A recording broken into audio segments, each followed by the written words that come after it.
So the last and probably one of the most fundamental parts of having a good address position, a good setup position for golf, is going to be actually the way you hold the golf club.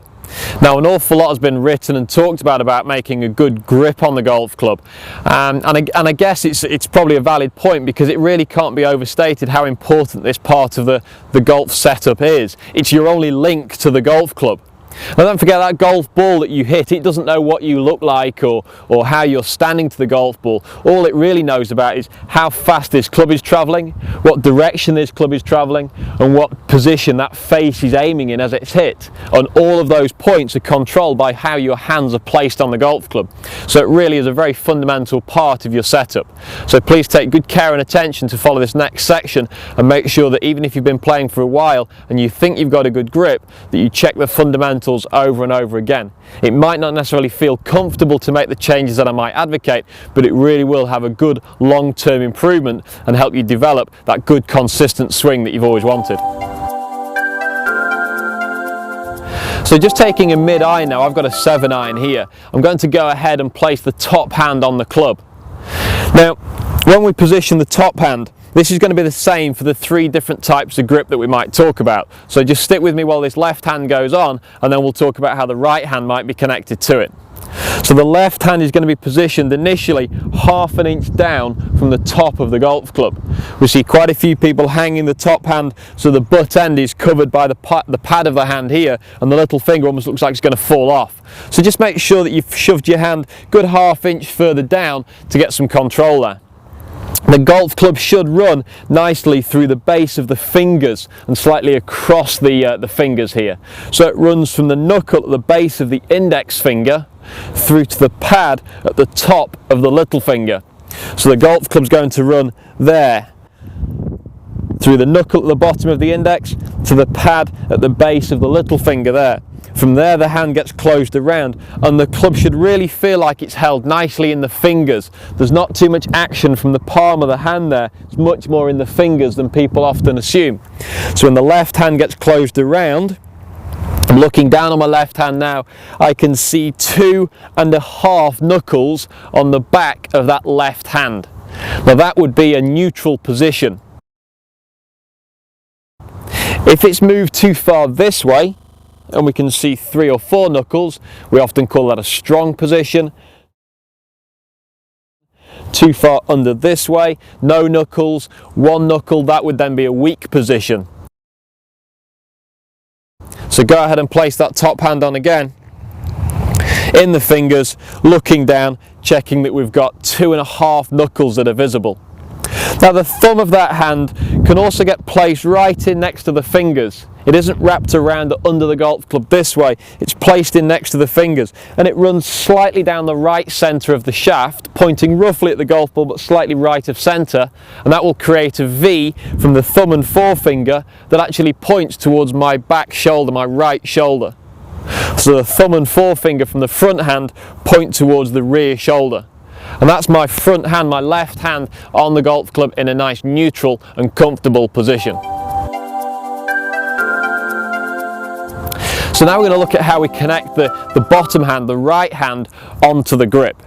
There's often 3 ways that are talked about with this connection of the right hand. We have the classic baseball grip, which is simply just placed underneath, so all of the fingers are touching each other, but there's no linking together. There's then quite a popular version called the Varden grip, which is where the little finger overlaps the index finger there and closes around. So the little finger of the right hand overlaps the index finger of the left hand, and the hand closes around. Called the overlapping or the Varden grip after Harry Varden, who changed his grip way back in the days and started linking the fingers together, one of the first players to do that. We then have the interlinking grip, which is quite similar but slightly different, where we take off the index finger of the left hand, link in the little finger of the right hand into that space, and then close those hands around. Now, I don't really have a preference on these. I actually play with a Varden grip, but I find it much easier to teach people, and they find it more comfortable to actually have the interlinking grip. Now often you'll see that the interlinking grip is talked about for ladies and juniors and people with small hands. Now Tiger Woods and Jack Nicklaus both use the interlinking grip. Now Tiger's not a lady, Jack Nicklaus definitely isn't a junior, and neither of them have small hands. So really it's a personal preference and a comfort issue. I would rather you didn't use the baseball grip. I would rather you either use the overlapping, the Varden grip, or the interlinking grip. Now the right hand now sits cleanly on top of the left thumb. The little fleshy pad under here, the little V, goes right over the top of that thumb. That will create a V from the right thumb and forefinger.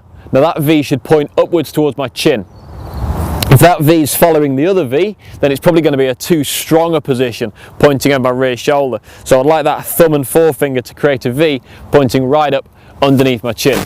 That gives us a nice neutral golf swing, nice neutral golf grip, keeping the club face nice and square through impact. You should find, although that might not be comfortable initially, your hands will become comfortable eventually in that position. Just take a little bit of time at home over the next couple of sessions, couple of weeks, and get some real good practice picking up that golf club regularly to keep your hands in that nice comfortable position. The most important thing about these grips, whether you're interlinking or overlapping, is that your hands are in a neutral position on the golf club. So what I'd like you to do is go ahead, take your address position, but just hang your arms naturally downwards. And you'll notice that your hands hang inwards slightly. They don't aim at each other, they don't aim directly at your body, but they just hang naturally away from your shoulders. And that's what we'd class as the neutral position. So if I can now place my hands on the golf club in the neutral position, there and there, you'll notice my hands haven't turned to get into that position. Likewise, if I take my hand away and relax it, it doesn't turn as it comes off the grip. If you've got your hands in a strong position this way, the right hand would come off and then it would have to turn to get back to neutral. Likewise, off in a strong position and turn to get back to neutral. Likewise, weak, comes away, turns, weak, comes away and turns. Now if my hands are on in those non-neutral positions during the swing, they're going to be wanting to turn and get back to neutral. That can cause the hands to argue and fight with each other, changing the angle of the club face, obviously resulting in a shot that isn't going to go in the right direction. So whether you're interlinking, overlapping or baseball, try and get your hands in a very neutral position to start with, drop them on the golf club in the correct fashion. That will keep them nice and neutral throughout the swing, keeping the club face aiming in the right direction. So one more thing with the grip of the golf club, once you've got your hands on the golf club in a nice position, is actually how tightly you should be holding onto the golf club. Now everyone that's ever written a book about golf tells you that you need to relax and hold it like it's a budgie in your hands, or hold it like a tube of toothpaste. And that I think you should take with a pinch of salt. Actually, when you're setting up to the golf ball, the club doesn't really weigh much. You can hold it in a couple of fingers, so here I would agree that you don't need a great deal of pressure. But during your golf swing, certainly if you're generating speed, a lot of speed, this club will swing at nearly 100 miles an hour. Now that means it's going to get very heavy. You're then going to hit the ground, hit the golf ball, hit the ground, taking a divot. That's going to slow the club down, maybe even twist the golf club. And certainly if you're playing out of longer grass than this, the golf club will have quite a lot of twisting force applied to it by the grass. Now all of that to me means that you need to be holding onto that golf club quite tightly indeed, certainly if you want to generate power and stop the club twisting. So I would encourage you to use a 1 to 10 scale to measure your grip pressure. So in the start position here, I'd like you to hold the golf club and then squeeze it as tightly as you can and number that as a 10, and then hold it so it almost falls out of your fingers, and that's going to be the 0. And then squeeze it back, thinking about holding it at a 4. So a 4 out of 10 in the initial position, just a nice relaxed grip pressure. During the backswing, that'll increase slightly as the club gets heavy to maybe a 6.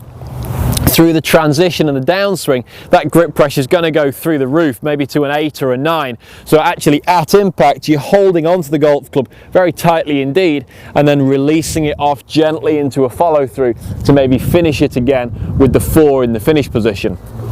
So it's a 4 to start with, a 6, an 8, 9 through the ball, and then a 4 again to finish. Keeping hold of the golf club like that for most of your shots will generate a lot of control, but also keep you relaxed at your address position.